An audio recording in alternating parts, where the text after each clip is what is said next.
So I've been running aquariums without filters kind of on and off for like 10 years. So I thought today we can go through, we can look at all the aquariums that I have right now that don't have filters, talk about why I do it, how I make it safe, and why it's not really that big of a deal if you don't have a filter. On some tanks, okay, there's always gonna be aquariums where you just never wanna mess with it. And don't worry, I'm not gonna give you the default spiel of put plants in the aquarium because it'll eat the nitrates, because that is not always the case, and you're gonna see some proof of that today. But first, why would anybody wanna have an aquarium without a filter? That's, I think, a legit question. Convenience, location, maybe you don't have a lot of plugs in the room, maybe you're operating a bunch of stuff all on one 15 amp circuit, maybe you're just bored, maybe you've been in the hobby for a super long time and then you came across the whole no filter idea, you never thought of that before, and you want to give it a go. I mean, all of these could be reasons for why you go with a no filter tank. There's more too. I mean, like, you've got a small aquarium and you really have an idea for an aquascape and a filter doesn't really play into that. I've done a lot of tanks, mostly small ones without filters for the reason of the aquascape. Most of the time when I do a bigger aquarium, let's just call it like anything above 40 gallons, it's pretty much, I'm always putting a filter on there. Actually, I'm gonna downgrade that to like anything over 25, maybe 29. I'm trying to pick generic sizes here, but I'll be looking at the tank and I'll be like, yeah, I could probably use some circulation in that thing. And that's really what it is for me. Like, the tank behind you that doesn't look particularly great right now has a filter on it. And I know that if I took that filter off, nothing about the environment would change. At least I think so. I use that filter primarily just to get a little bit of circulation through there. And why I want that circulation is just because I think it needs it. Like, I don't know if it does. It would probably be just fine if it didn't have that circulation, but it's a thing that makes me feel good, and I also think that that's important in this hobby, as weird as that might sound. But let's take a look here at the first one that we got. So this is just a little guppy fry holding tank. I think there's like 18 fish in here. There's a little bit of kind of the hybrid sand gravel substrate in here. Some plants that aren't growing. We have some bio rings. That's, you know, not for filtration or anything, just so the guppy babies have a place to hide. Same thing with this sponge. All of these things are things that beneficial bacteria can grow on and filtration can occur, like massive air quotes. That's not super important relative to what's going on here. So as I go through the tanks, just make a note of like what you see, kind of the common themes as far as substrate and plants and other things go. And I think then it'll kind of make a little bit more sense. So no floating plants on this one. And if we just sidestep over here to this tank, this one does have a filter on it. The scientific filter that we made a super long time ago. Drop me a comment if you remember setting this one up and if you thought it was gonna be covered in algae, because look at that, baby. It's clean. This tank has our one-eyed betta fish in it. I think there's a couple autos. There's also some plants that aren't growing. A little bit deeper of a substrate. We have a big pothos growing out of this. It's not growing super fast, but that's an important thing to think of. We'll touch back on. Also got some mondo grass kind of sticking out there. We have the creeping Jenny. Something fell. Super glue, classic. And there's obviously a bunch of floating plants on this one. But again, this one does have a filter and it's a really high efficiency one. We'll touch back on this. If we sidestep again, we come over to the little 5-ish gallon guppy tank. I think this is actually a 6-gallon tank, but that's probably only 5 gallons. We have a few guppies in here. These are the ones I got from Kang Lee recently. Shout out to Twin Cities Guppies. We also have a bunch of floating plants in here. Nothing really going on plant-wise down in the substrate. There might be a couple pieces of lobelia, but it's mostly just an active substrate, some rocks, and there's a little bit of botanicals in here. I guess we do have a mass of floating plants, so what is that? Pearlweed? Yeah, I think it's pearlweed. It's not really growing though because mostly it's choked out by this stuff. Another pan to the left and we have more Twin Cities guppies. These are the blue mosaics, looking very nice, hopefully very pregnant. Looks like it to me. Again, another tank without a filter. This one's a little different in that it actually has kind of like a proper aquascape, and this Rotala does grow a lot. It is an actively growing plant, so I do hack it back and then it just magically reappears. This one also has a deeper substrate. If we move our fish over here, look at that. Second to last tank that we have to look at, sorry for all the reflections, but this is the little bonsai tree tank. There's a couple ember tetras in here that were just impossible to get out. There's some random duckweed in here. There's some algae on the back of the, you know, whatever back here. But the Anubias, you know, it's not an actively growing plant. There's some stuff down in the substrate, but that's pretty much it. The last no filter aquarium in this tank, filter from a traditional standpoint, of course, is the Pond Aquarium Cube hybrid thing. It's got the peace lily, which is putting putting out new leaves, so it is growing. We have the hanging creeping Jenny, 2 bushels of it on this thing. And we have sort of some, I don't know, they're kind of growing, but not really a lot, plants down in here. We just modified the light to actually shine on this thing rather than up here. So hopefully we're changing that situation. Not a ton of substrate in this one, probably a 1/2 inch to maybe an inch all the way around. Oh, I almost forgot this one. So this is, don't make fun of me, okay? This is gonna be the new site of Guppy Mansion once it gets remodeled. I know it's been on the to-do list forever. I'm gonna call this a no filter tank because that is the current rate of my filtration. Basically non-existent, it's been that way for a super long time. And then if we go on a little journey, here is the new setup of all the rice fish tanks. These, I think 4 all have filters. This one does not. And then all of the tanks down here do not as well either. We got the new trout goodies from Corey. We were hanging out with him last weekend. We got a bunch of platinum rice fish that we thought were minnows. We have a bunch of guppy babies, all from the same spawn, 9.5. Write things on your tanks, guys. It helps out a lot if you need that. And then we have 3 of the metal tail guppies, also from Twin Cities Guppies. Those bottom tanks will hopefully have filters pretty soon here once I get my act together and actually finish out the rack. But kind of the goal for this is to establish everything in a way to where we don't need to have them. And we're also gonna talk about in this video at some point as well. And then to finish it off, we have no filter on our Koi Medaka rice fish pond. Just messing with the lighting, trying to get it. I have it set to 18 hours. We're gonna try and trick these guys into thinking it's summer again so they breed. And then we have a green water soupy mess of I think there's some rice fish in here definitely, but there's also actually some minnows. Thank goodness. The most trouble that you could ever get into when you're doing an aquarium with no filter is really gonna be in the first few weeks of setting it up. So when all the things in your tank except the filter, because there is no filter, is going through the process of figuring out who's gonna do what. And I'm of course talking about nitrification. So where's the ammonia gonna go? Who's gonna take it? Are there things that are going to grab that? Or are you still gonna be relying on the beneficial bacteria to do the job? All of these things kind of happen at the same time regardless of what you're intending. So nitrifying bacteria will exist on surfaces regardless if there's a filter or not. They might be less efficient this way, but when you go with a tank that has a bunch of plants, maybe you have some actively growing pothos out the top, all of those things will contribute and help protect the environment for your fish. It's just really complicated, man, and none of us know exactly what's going on. Like this tank, for example, like there's floating plants. We know that those are good at absorbing ammonia, nitrite, nitrate. We also have a very seasoned substrate, something that you're not gonna have in the beginning. That's gonna contribute to the consumption of nitrogen. We have things growing out of the top, the pothos. How much nitrogen is that sucking up?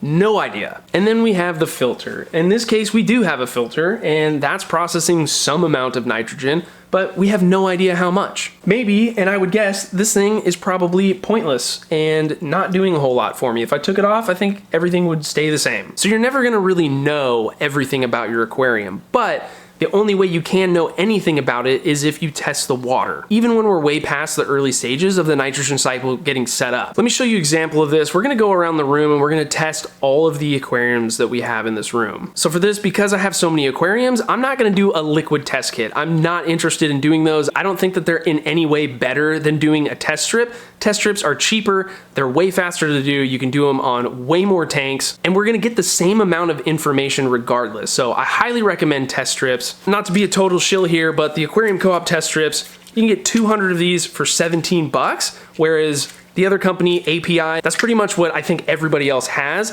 100 of those is like $25. So this, you're almost $10 cheaper for twice as many tests. I don't think these are necessarily better than the API ones or vice versa. I think they're pretty much the same product. They tell you the same information. So if you need some test strips, use the link below. Go grab a bunch of these. They are indispensable.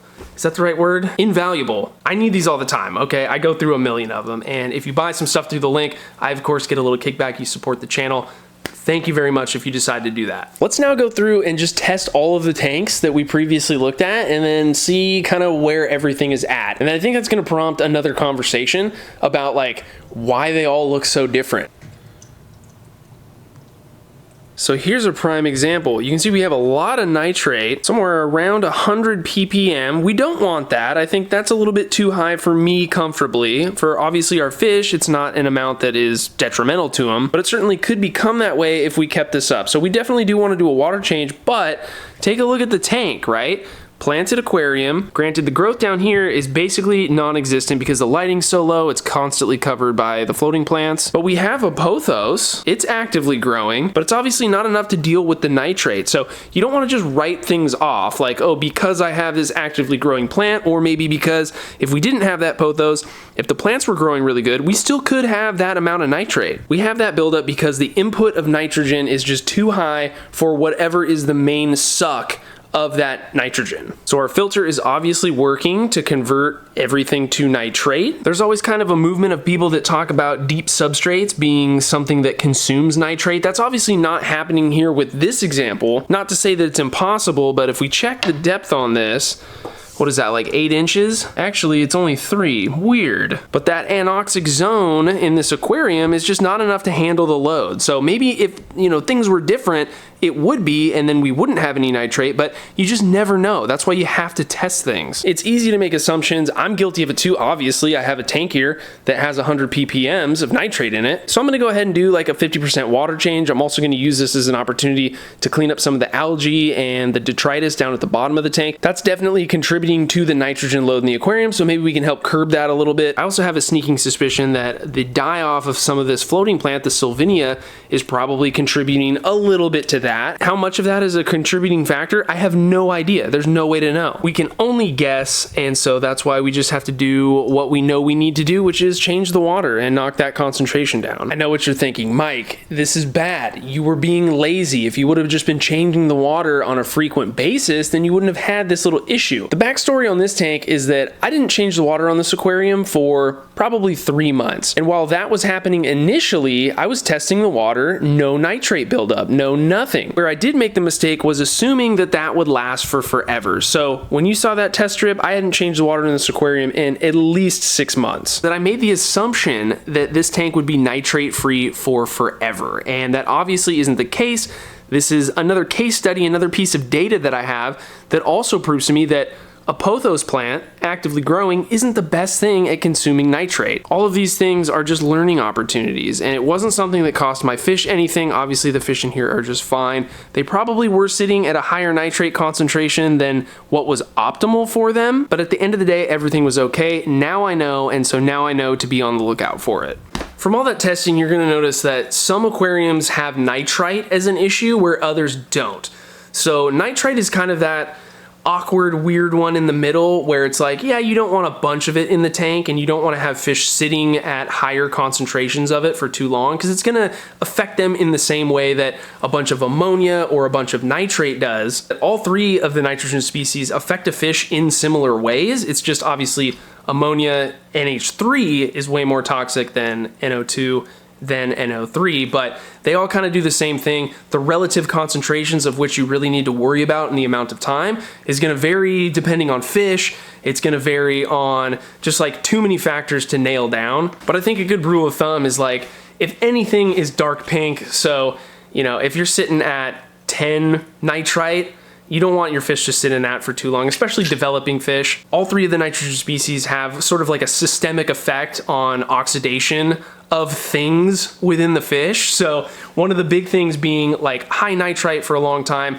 can create hypoxia in a fish the same way that, higher concentrations of nitrite does, and ammonia can do that as well. Reader's Digest version is that the more nitrogen you have in your water sitting for a longer period of time, it's going to mean that a fish is going to have a harder time getting oxygen. So when a fish can't get oxygen, it's obviously going to probably start to behave weird. It might not eat as much. You might see them gasping. And if they're like that for long enough, you're going to have some systemic effects on the rest of their bodies. So it's going to start to impact organs and all these bad things and eventually lead to death if it's not a resolved thing. So again, the test strips, super important, but they're important for aquariums that have filters as well, too, right? Because while nitrite isn't so much of an issue, nitrate is still an issue that none of us can get away from, even people with healthy, good-looking planted tanks. And I think that's a thing that gets glassed over really easily. I'm sure I've done it too, where it's like, hey, here's this aquarium, I never even see nitrate in it because it's such a good planted tank. And while that's true, there are certainly a lot of planted tanks in my realm here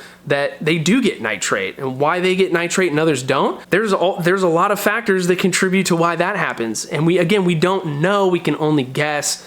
And so it's still important to test any of your aquariums to see where they're at. But here's where things just get infinitely more complicated. So same situation, haven't changed the water in Guppy Mansion in, I don't know, forever, like maybe even longer than 6 months. Quick test strip, there might be a little bit of nitrate in there, but barely any. A lot less compared to the last tank. Similar situation where we have a pothos that's, I mean, it's actively growing, but it's not doing great. The tank down here looks like a nightmare. I think there might be a little bit more substrate. Maybe we're pushing 4 inches, especially in the back. Main difference is that we have some really thick, fully active growing Sylvinia. So the betta tank did not have really strong, healthy growth out of that floating plant. This one does, but we have infinitely more fish. I know they're smaller. I feed this tank way more. I'm talking like full cubes of baby brine shrimp, plus legit fish food, plus, I mean, I dump food into this tank. And seeing that very negligible amount of nitrate just kind of confuses the situation even more, right? Another reason why you can't judge a book by its cover. I know it's hard to see back here. Maybe we're getting a lot more denitrification taking place in this slightly deeper substrate, but it's impossible to know. It's just, we can't know that. All this mulm, all this gross waste down here, a little bit of algae mixed in, tons of food going in. It's clearly not enough for whatever the main driver of that nitrate consumption is, or that ammonia consumption, so that it's not turning into nitrate. That could also be happening. Here we are 2 days later on the little baby guppy tank, and we don't have any nitrite, but we do have a little bit of nitrate showing up even after that water change. Either we didn't do 100%, or, you know, we still have nitrogen coming into the system, which I'm sure we do. But this is just a way to show off that even though we don't have a filter, we still have nitrification going on. So there's beneficial bacteria in here somewhere, and we know that because we don't have a buildup of nitrite, we have a buildup of nitrate though. So we know the beneficial bacteria cycle is going on, even though we don't have any flow, or that flow passing through what would, you know, be the filter. Likewise, on all of these setups without filters, we have a little bit of nitrate showing up. We did just change the water on this a few days ago as well. Over here, same story, a little bit of nitrate. Even though we have actively growing rotala in this small volume of water, the amount of nitrogen that's entering the system via the food through the fish is enough to be handled by just the surface area in the tank. But the amount of nitrate that's being produced isn't enough to be totally matched by what's coming into the system. Same story over here. This is one that I haven't done a water change in a while. We do have enough nitrate to where I do want to change the water, so we'll leave the strip on there so we remember. But, you know, this tank is pretty, not a lot of things growing. Like the Anubias isn't going to do it. There's a little bit of duckweed, but obviously not enough. And we're clearly putting enough food into here for the like 3 random little tetras that are still in this tank to produce that nitrate. And it's just an over time thing. So if we change this water, we get the nitrate down to 0. With the amount of food we're putting in and the amount of fish, this buildup is going to take a really long time. It could be months before we see any pink on that nitrate again. So it really just depends. I mean, let's do a little test here on the big tank. Sorry, it looks so gross. If you look at it closely, just don't look at it that closely. Set that there for a second. 60 seconds later, and we have full white on both of those. So in this case, you know, we do have a filter, so we should see nitrate. If there wasn't anything, there's obviously nitrification going on, but the ratio is perfect. So the amount of nitrogen coming in is turning into an amount of nitrate, and that nitrate is fully handled by the plants in this tank. Even though we're not running CO2, the Monte Carlo isn't really growing all that well. Who knows where it's going? Is it going into anoxic zones in the substrate? Is the Monte Carlo actually doing it? You know, are these bamboo plants just somehow magically nitrate sponges? They're not, by the way. I asked ChatGPT and it said that they are not known for their nitrogen absorbing abilities. So that has to be true, right? No, but seriously, I mean, who knows? I don't know. This test strip is the only thing that would have told me that though. So that's why, again, I hate the shill for the test strips. They are the best things ever, and it's the only way I'd know if I really needed to change my water or not. Algae aside, I mean, no amount of water changes is gonna stop this algae, but that's a video for another day. The pond tank's looking super clean, so no nitrite, no nitrate.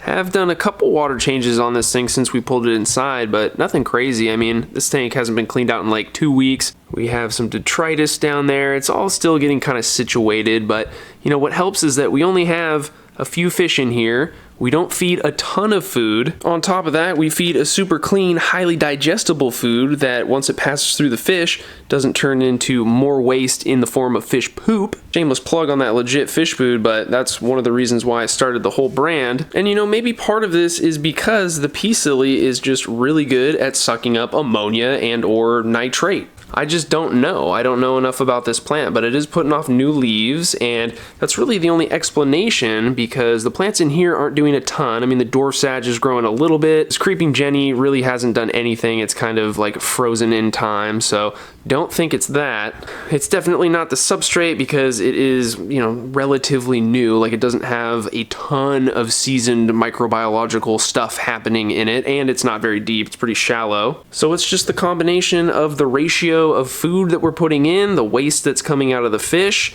It's just matched perfectly with the growth of maybe this plant or a combination of the things that are growing and using that nitrogen in the tank. And out here in the fish room, we basically have to do the same thing. How many tanks do we have here? 1, 2, 3, 4, 5, 6, 7, 8, 9 tanks. So we'll do a test strip in each one and then we'll see what they read.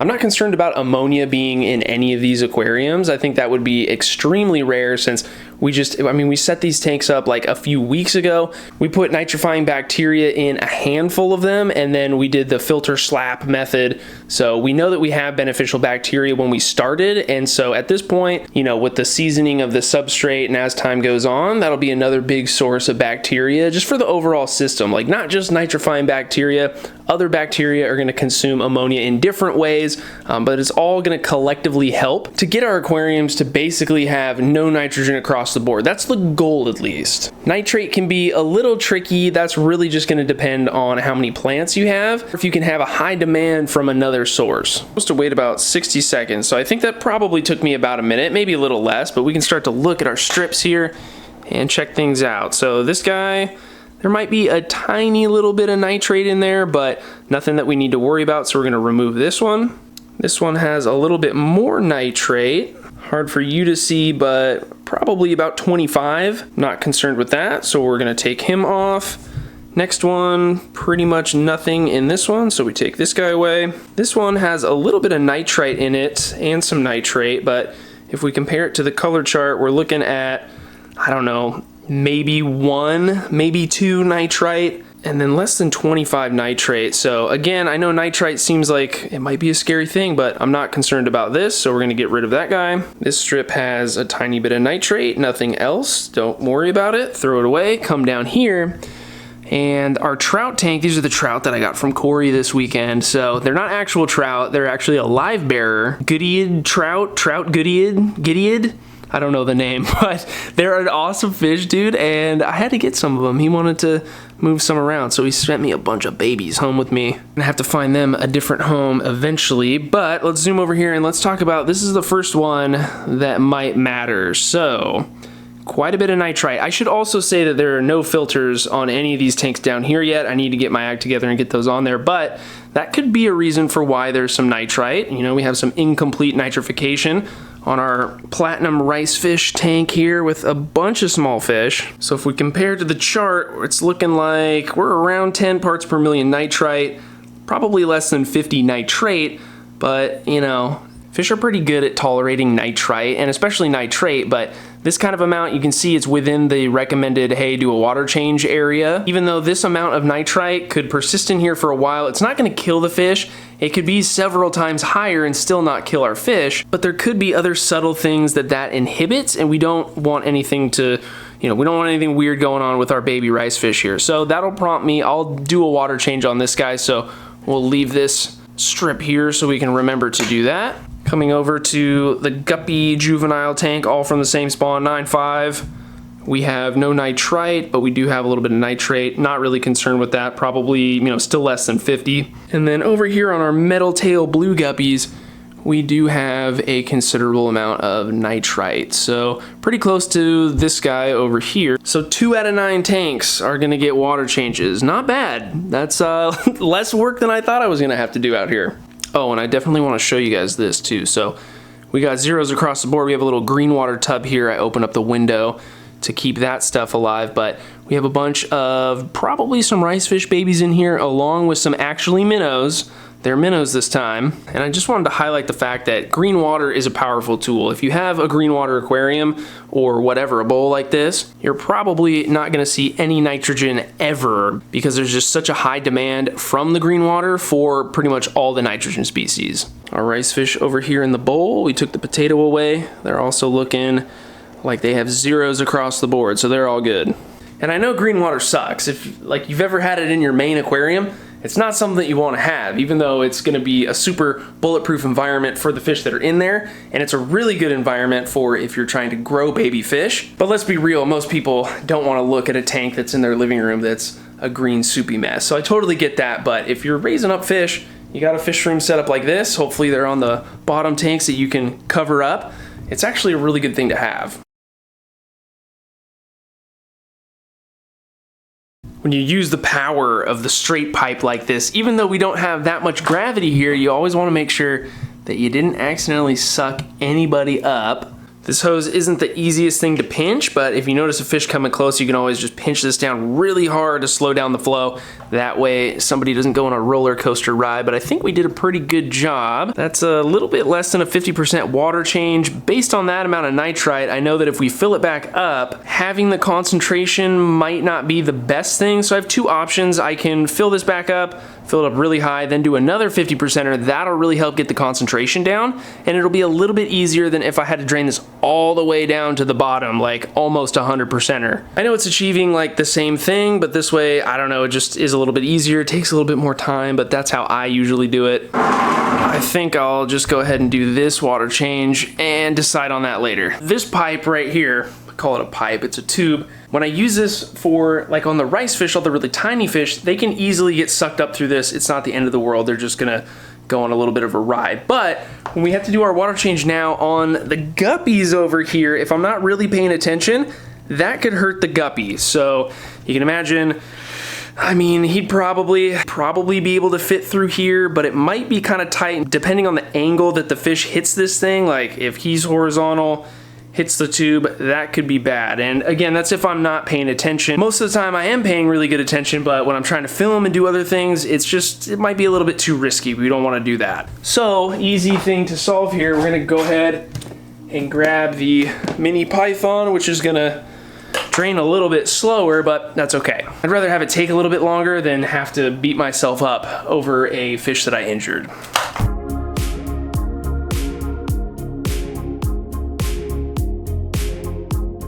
That's actually another kind of handy use for the ring, is that you can get in here and not have to worry about the Sylvinia.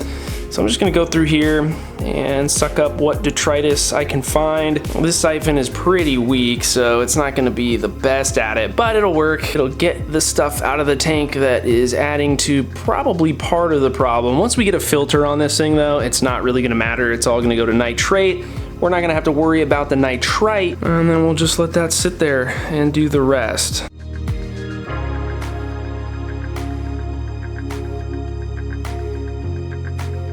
So while that guppy tank is still draining, it's going pretty slow, we have some time. I'm gonna go ahead and fill up that tank. Let me show you how I do that, because it is kind of super annoying. So the guppy water, we have some pre-mixed stuff here. It's all, you know, temperature acclimated. I actually can't use my big jug here because it just doesn't fit, like it would overflow if I went in vertically. So we have to go with the small guy, and we just fill that thing up.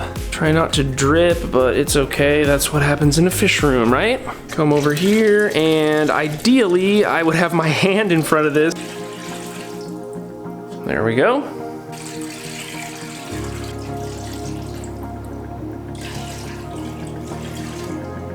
It's not an exact science here. We're not trying to be perfect, but it works. Now we'll just let that drain down back to about the level that it was at, and it'll be roughly a 100% water change, air quotes. It all makes sense now. Like, I always wondered, you know, all the work that it goes to make an auto water change system, like, it just seems like a lot of work. I don't know, I guess I always was, not that I was critical of people that had big fish rooms and water change systems, but I was always like, do you really need one? Now I get it. Even from just this few amount of tanks, I get it. Like, it totally makes sense. It's not so much annoying like to have to do the water changes. I almost kind of enjoy it. All right, but What I don't enjoy having to do is like constantly be thinking about, I wonder if any of the tanks really needs a water change really bad. I think that's where it really bugs me. So maybe one day we'll have a much better system in place here, but I think through a little bit more trial and error, I think we can get something to where it's kind of like almost a self-sustaining ecosystem, like not a 0% maintenance situation, but almost kind of close to it. Maybe if I move my hand more like that, it'll happen. Like imagine if we had pothos in every single aquarium and then like a lattice up here to grow it all over the periodic table. That might be kind of cool. That might be kind of cool, and it might also almost work. Like I'm not 100% convinced that you can just throw a pothos plant in an aquarium and it just solves all your problems.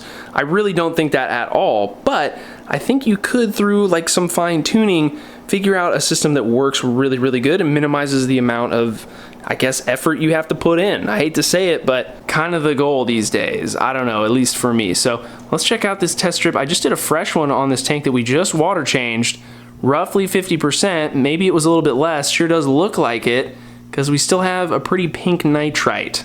Hence why I thought doing this method would work a little bit better. We'll double check our work here, but we're probably gonna have to do another little water change on this one. Here's a quick little side note on why you should never judge a book by its cover. So you can see there's quite a bit of waste down here in this rice fish tub. No filter, obviously. We have some Sylvinia, but it's not getting any light. Like there's no light up here. It just gets daylight. Not daylight, but whenever the lights are on, you can get a little bit on there, but this tank looks gross. Like the water's a little discolored, not green water, but you know, quite a bit of fish in it. So you would think that if you hadn't changed this water in a week, 2 weeks, you'd have some issues. But check this out. Do a little test strip in there.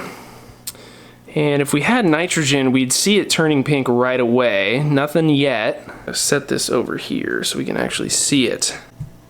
Minute later, basically nothing. I mean, there might be a tiny little bit of, maybe there's a quarter of a ppm of nitrite in here. Maybe the same thing for the nitrate, like maybe there's a couple ppm of nitrate. But that's really weird, right? Because in that situation, there's only things that produce ammonia. Like there's nothing in there that should consume ammonia nitrite or nitrate, yet there isn't any there. And so it's just like things like that are just so weird to me. Every little thing is different, even if you set it up the same. Like water in chemistry is so bizarre sometimes. Looks like it's gross and there's a bunch of gross stuff in it, and that can't be good. If you didn't test it, you wouldn't know that it's totally fine, and you know, vice versa. All right, double water change simultaneously, the method thing. Looks like we got it cut down pretty good. There's still a little bit, like there's a little bit of pinkness there on the nitrite section. That's another chemistry thing. Either, you know, me eyeballing it, we didn't even do close to 100% water change. Maybe we ended up only doing like an 80, and that's why we still see some, right? Because in theory, it should be completely gone if we changed 100% of the water, so obviously we didn't. But that's a concentration that I'm okay with. I can sleep at night for at least a few days, probably a week. Filter tanks, planted tanks, nitrogen, water changes, they're all so interconnected that I felt like I had to talk about each one of them. And I apologize if this video just got way too convoluted, but they're so interconnected, I felt like it was necessary. To recap though, I mean, if you're gonna do a no filter tank, you pretty much have to do it on some form of a planted tank. It doesn't have to be a super high tech one or a super low tech one with soil. You can do it on either. It's just gonna depend on so many factors. It's impossible to nail it all down and put it into a box for you that's like, if you do this, then this will happen. It's just impossible. That's why the testing is so important, and I really encourage everybody to get some form of test that works for you, that's easy for you to do so you'll actually do it. The longer you keep your aquariums, the longer you're gonna learn about how that system operates, and that's just gonna help you go through just the entire process of your fish keeping journey. I tried to demonstrate that even if you have a good looking planted tank, doesn't mean that it's always gonna consume all of the nitrate in the system, regardless of it having a filter or not. Another reason why the testing is super important for all tanks, not just planted ones, not just unplanted ones, not just ones that have a filter or don't have a filter. All aquariums benefit from knowing what's going on in them. And at the end of the day, just don't be super freaked out of nitrogen. I think that's mostly a thing that beginners go through, and once you sort of have been doing this for a few years, you come to this realization on your own. But nitrogen ain't nothing but a molecule, man, and your fish are strong. Even sensitive fish are really probably stronger than we think. We don't want to subject them to long periods of really high concentrations, but if you have a hiccup in a tank, something weird happens, there's a little nitrite spike because you did something wrong with your filter. It's not the end of the world. It doesn't mean that your fish are gonna all die. You probably wouldn't even know that that happened unless you were to test your water. So don't forget to test your water. It's a super important thing. I know I've said it a million times in this video, so I'm gonna stop saying it, but I thought that it at least warranted a little bit of an explanation. So that's pretty much it.